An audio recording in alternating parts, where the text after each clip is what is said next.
प्रिय छात्रों, Verde Hindi classes में आपका स्वागत है। प्रिय छात्रों, कक्षा 12 हिंदी काव्य व्याख्या के अंतर्गत हम लोग जगन्नाथ दास रत्नाकर जी द्वारा रचित उद्धव प्रसंग की व्याख्या सीख रहे हैं, जिसमें भाग 1, 2, 3 और 4 तक की व्याख्या आपको समझाई जा चुकी है।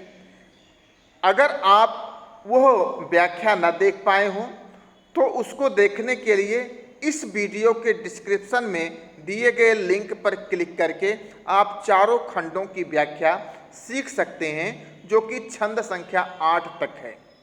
इस भाग 5 के अंतर्गत हम छंद संख्या 9 और छंद संख्या 10 की व्याख्याएं सीखेंगे। तो चलिए, छंद संख्या 9।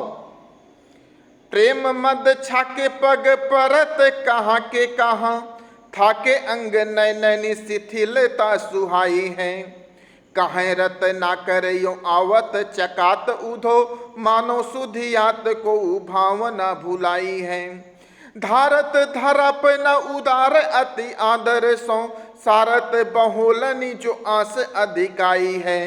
एक कर राज नवनीत जसुदा को दियो, एक कर बंसी बर राधिका पठाई है। प्रिय छात्रों, जगन्नाथ दास रत्नाकर जी ने इस छंद में बहुत ही सुंदरता के साथ उद्धव की मनोदशा का चित्रण किया है। यह छंद, जिसका नाम मनहरण कवित्त या मनहरण सवैया है, वास्तव में उद्धव के मन को हर लेता है। उद्धव, जो कि मथुरा से ब्रज इसलिए चले थे कि वह गोपियों की बुद्धि श्री कृष्ण की तरफ से फेर कर निर्गुण ब्रह्म की तरफ करके आएंगे।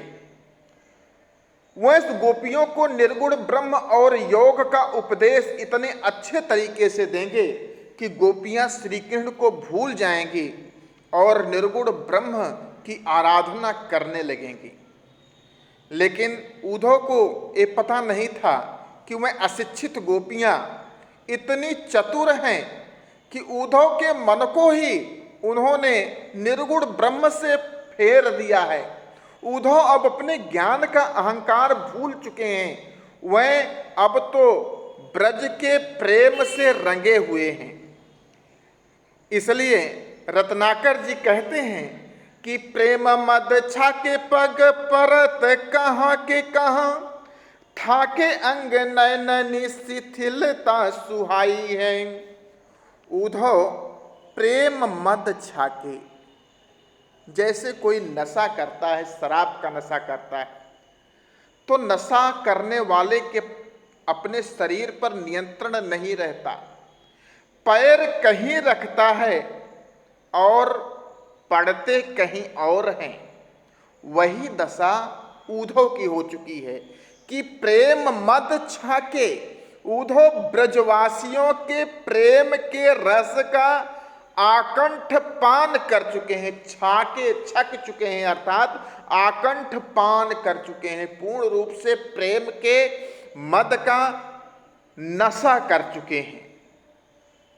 और इस कारण से वह नशे में इतने अधिक मदमस्त हो चुके हैं कि जैसे एक शराबी होता है कि पग परत कहाँ के कहाँ, पग कहीं और रखता है और उसके पैर कहीं और पड़ते हैं, वैसे उद्धव पैर कहीं और रखना चाह रहे हैं और पड़ कहीं और रहे हैं। इसके अलावा थाके अंग, उनके शरीर के सारे अंग थाके थक चुके हैं, अर्थात शिथिल पड़ चुके हैं, और नयननी और नेत्रों में भी शिथिलता आ गई है, शिथिलता सुहाई है। लेकिन शिथिलता ऐसी नहीं आई है, कवि लिखता है शिथिलता सुहाई है। वो जो शिथिलता आई है वो शोभायमान हो रही है। शराबी जो नशा करता है उसके भी पैर कहीं और पड़ते हैं, रखना कहीं और चाहता है, पड़ते कहीं और हैं, उसके नेत्र भी बंद होते हैं, लेकिन उसकी वो नेत्र बंद होना, पैर कहीं और रखना, पड़ना कहीं और, वो शोभायमान नहीं होती। यहाँ तो प्रेम का नशा किया गया है, शराब का नशा नहीं है। इसलिए नयनन शिथिलता सुहाई है। उनके नेत्र में भी जो शिथिलता आई है, जो बार बार नेत्र बंद हो रहे हैं, वो भी शोभायमान हो रही है। तो प्रेम मद छाके पग परत कहाँ के कहाँ, ठाके अंग नयननी शिथिलता सुहाई है। ब्रजवासियों के प्रेम के रस का आकंठ पान कर लेने के कारण उद्धव जब चलने लगे तो उनके पैर कहीं के कहीं पड़ रहे हैं। उनके शरीर के सारे अंग थके हुए से हो गए हैं और उनके नेत्रों में शिथिलता सी दिखाई पड़ती है, जो कि सुहाई है, शोभायमान हो रही है। कहें रत्नाकर, कवि रत्नाकर कहते हैं कि उद्धव की दशा तो ऐसी हो गई है कि यों आवत चकात उद्धव मानो सुधियात को भावना भुलाई है।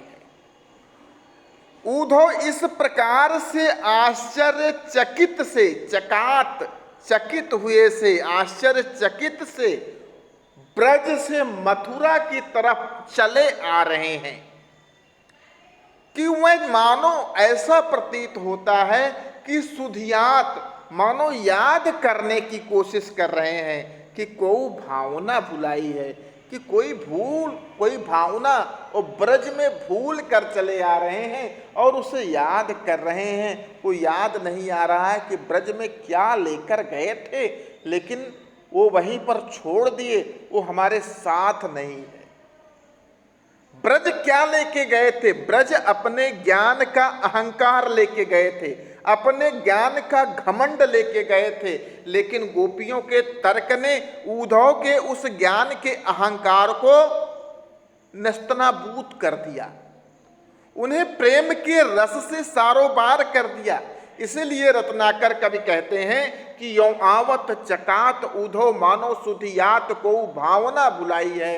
उद्धव इस प्रकार से ब्रज से मथुरा आश्चर्यचकित से हुए चले आ रहे हैं, मानो वह याद करने की कोशिश कर रहे हैं कि वह ब्रज में कोई बात तो, कोई भावना तो लेकर गए थे, लेकिन वो भावना तो ब्रज में ही भूल कर चले आए। वो याद उद्धव को नहीं आ रहा है कि क्या लेकर गए थे और क्या भूलकर वो वापस चले आ रहे हैं। मानो सुधियात, यहाँ पर मानो शब्द का प्रयोग है, तो जहाँ पर मनु मानो जनु जानो शब्दों का प्रयोग होता है, वहाँ पर कौन सा अलंकार होता है? उत्प्रेक्षा। तो ये इस लाइन में कौन सा अलंकार है? उत्प्रेक्षा। आगे रत्नाकर जी कहते हैं कि धारत धरापन उदार अति आदर्शो, धारत धरापन उदार अति आदर्शो, सारत बहोरनी जो आस अधिकाई है। इसके नीचे की लाइन पहले पढ़ लीजिए कि एक कर राजे नवनीत जसुदा को दियो, एक कर बंसी बर राधिका पठाई है। उद्धव के दोनों हाथ जो हैं कोई न कोई सामान लिए हुए हैं।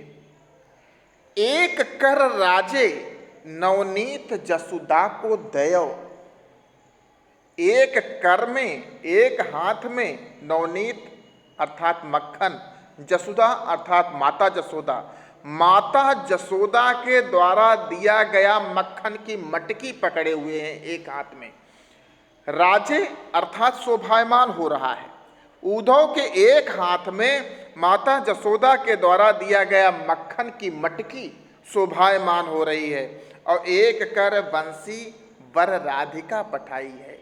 एक और दूसरे हाथ में राधिका के द्वारा दी गई सुरवारी बांसुरी, सुरीली स्वर वाली बांसुरी जो दिया था, दूसरे हाथ में वो बांसुरी पकड़े हुए हैं। और ये दोनों ही चीजें बहुत ही सम्मानित हैं, इनको धरती पर नहीं रखा जा सकता।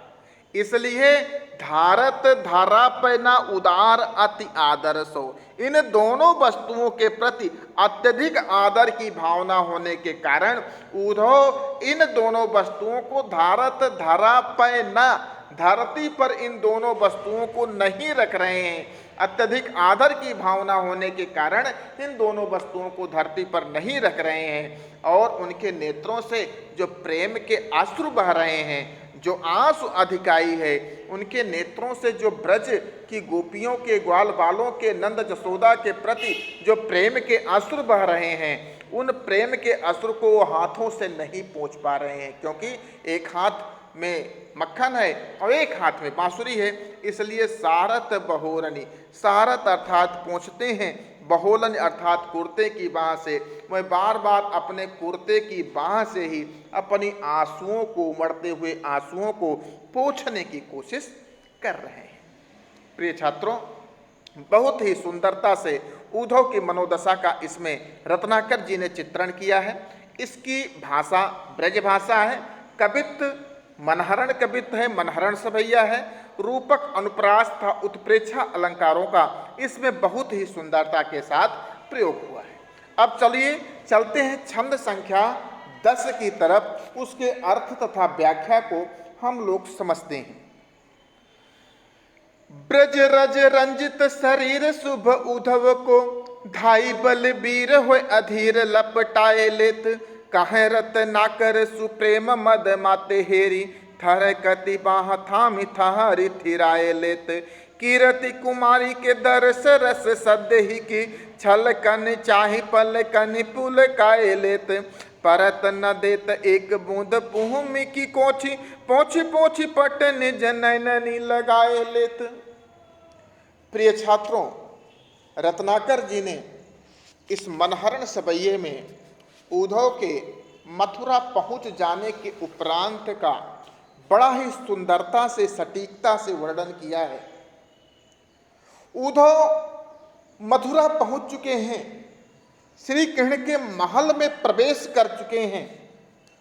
जैसे ही श्री कृष्ण को पता चलता है कि उद्धव ब्रज से मथुरा लौट आए हैं, यह पता चलते ही श्री कृष्ण उद्धव से मिलने के लिए दौड़ पड़ते हैं, क्योंकि उद्धव उनके प्रिय ग्वाल बालों, गोपियों, बाबा नंद, माता जसोदा से मिलकर आ रहे हैं। बहुत दिन हुआ उनका कोई संदेश नहीं मिला था। वो कैसे हैं, किस प्रकार से हैं, हमें कितना याद करते हैं, ये सब जानने समझने की जो उत्सुकता थी, उस उत्सुकता के कारण श्री कृष्ण अपने आप को ना रोक सके और उद्धव से मिलने के लिए दौड़ पड़े। कवि वर्णन करता है कि ब्रज रज रंजित शरीर शुभ उद्धव को, धाई बलबीर होए अधीर लपटाए लेत। ब्रज रज रंजित, श्री कृष्ण क्या सोचते हैं कि ब्रज रज रंजित शरीर शुभ उद्धव को, जो उद्धव की शरीर है वो अभी अभी ब्रज से आ रहे हैं, इसलिए ब्रज की रज से रंजित है, ब्रज की धूल से सनी हुई है, इसलिए वह शरीर शुभ है, पवित्र है। यह सोचकर श्री कृष्ण धाई बलबीर, श्री कृष्ण धाई अर्थात दौड़कर, धाई का क्या अर्थ हुआ, दौड़कर, बलबीर अर्थात श्री कृष्ण, बलबीर अर्थात श्री कृष्ण दौड़कर अत्यधिक अधीर, अत्यधिक व्याकुल हुए से उद्धव को लपटाए लेत, अपने गले लगा लेते हैं। ब्रज रज रंजित शरीर शुभ उद्धव को, धाई बलबीर होए अधीर लपटाए लेत। उद्धव का शरीर अभी ब्रज की पवित्र धूल से सना हुआ है, ऐसा समझकर श्री कृष्ण भाव विह्वल होकर दौड़कर उद्धव को अत्यंत अधीरता के साथ अपने बाहों में लिपटा लेते हैं, अपने गले से लगा लेते हैं। कहाँ रत्नाकर, रत्नाकर कवि कहते हैं सुप्रेम मद माते हेरी। उद्धव कैसे हैं, प्रेम मद माते पग परत कहाँ के कहाँ। पिछले छंद में आपने पढ़ा कि प्रेम मद माते पग परत कहाँ के कहाँ, थाके अंग नैननी शिथिलता सुहाई है।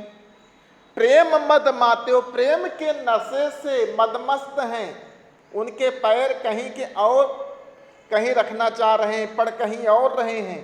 उनके नेत्रों से आंसू उमड़ रहे हैं, उनके बाहें जो हैं वो कंपायमान हो रही हैं, कप रही हैं।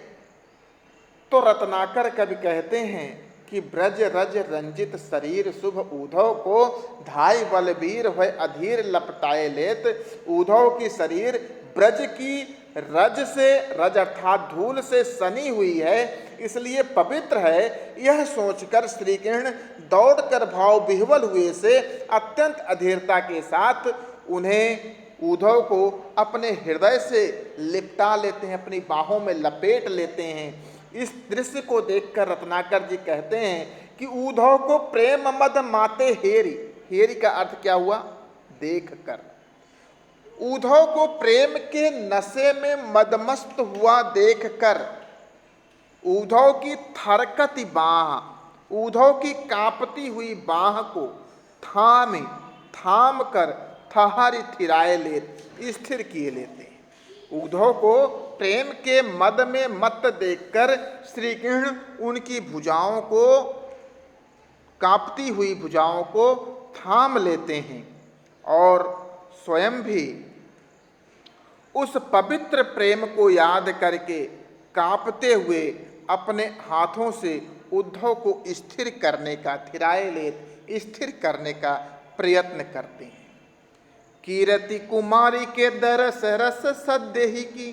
सद्य, सद्य का क्या अर्थ हुआ? नवीन, अभी अभी। कीरति कुमारी अर्थात राधा। दरस रस, दर्शन का रस प्राप्त किया है, आनंद प्राप्त किया है। कीरति कुमारी के दरस रस सद्य ही की। अभी अभी उद्धव ने कीर्ति कुमारी राधा के दर्शन प्राप्त किए हैं, इसलिए छलकन चाहि पलकनि पुलकाए लेत। राधा जी के अभी हाल ही में किए गए नवीन दर्शन रूपी रस का पान करने के कारण आंसुओं से जो आंसू उमड़ रहे हैं, छलक रहे हैं, उन नेत्रों को देखकर श्री कृष्ण भी अपने नेत्रों की पलकें पुलकित कर लेते हैं, अर्थात नेत्रों के पलकें भी श्री कृष्ण की अश्रुओं से भर उठती हैं, आर्द्र हो उठती है। कीरति कुमारी के दरस रस सद्य ही की, चूंकि अभी अभी राधा के दर्शन प्राप्त किए हैं। किसने? उद्धव ने।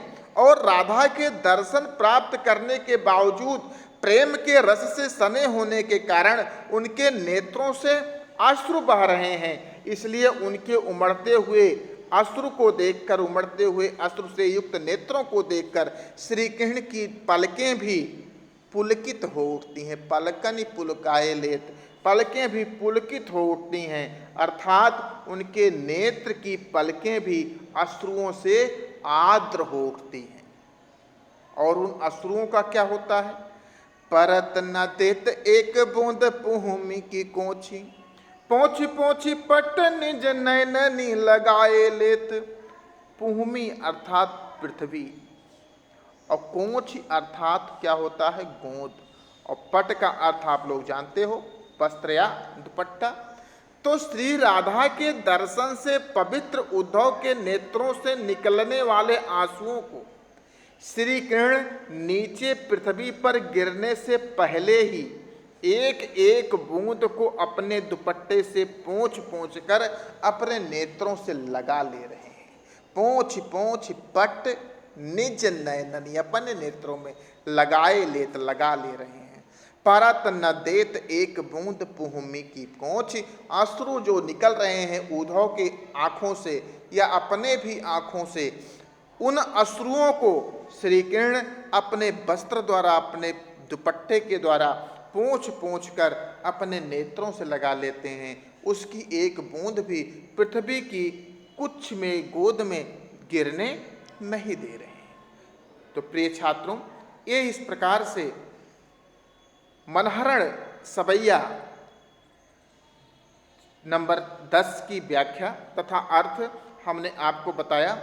ब्रज भाषा है, शांत रस यहाँ पर है, प्रसाद गुण है और अभिधा शब्द शक्ति है।